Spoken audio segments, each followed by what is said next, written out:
こんにちは。スティーブ的視点のスティーブです。今日はBMW の運転中ですね。M4 ですね。でも音が最近ね良くなりましたよ。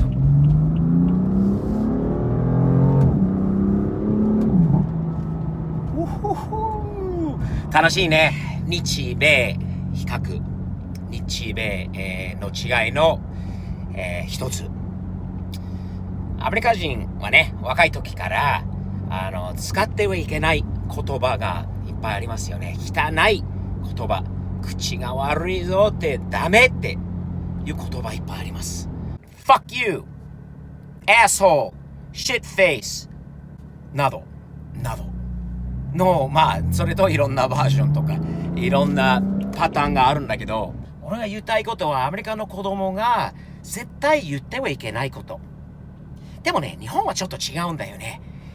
たまに日本にいて若い子、可愛い子供でもね、見るとクソババアとかバカ野郎とか普通だと日本語喋れる、日本の文化ある程度理解できるアメリカ人としてそれでもびっくりするんだよね。驚くんだよね。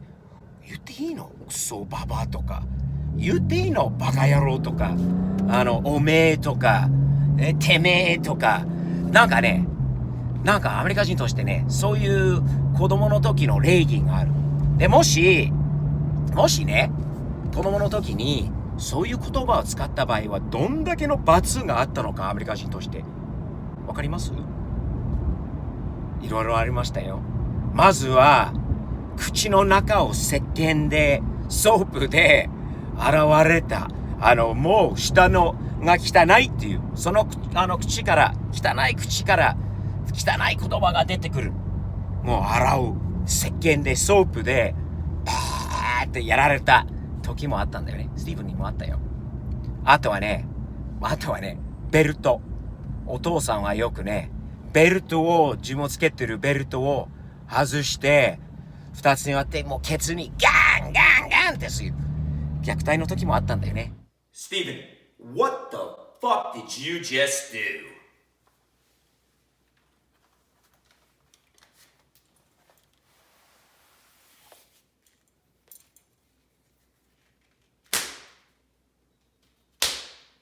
Now come here. Come. 今のこの世の中では考えれないんだけど、もう一度お母さんが怒る時のこともあったんだよね。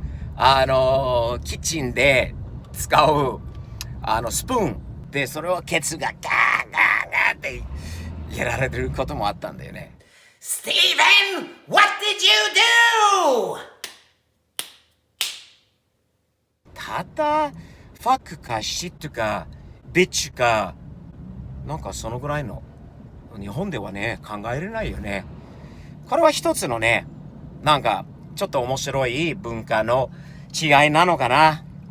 普段車のことがよくやるんだけど、日米、アメリカに住みながら日本も好きなんで日本に行ったり来たりしているんで、その自分の目に目立つ他の日本人でもアメリカ人でも気づかないことかもしれないんだけど、面白い違いなのかなっていうのはスティーブ的視点ですね。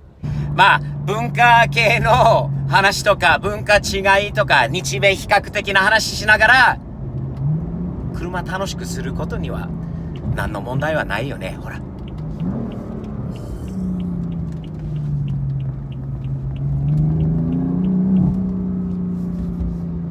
楽しくやりましょうね。皆さん、よろしければサムズアップとチャンネル登録もよろしくね。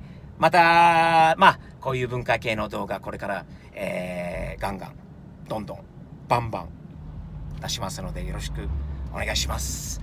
ではまたよろしく。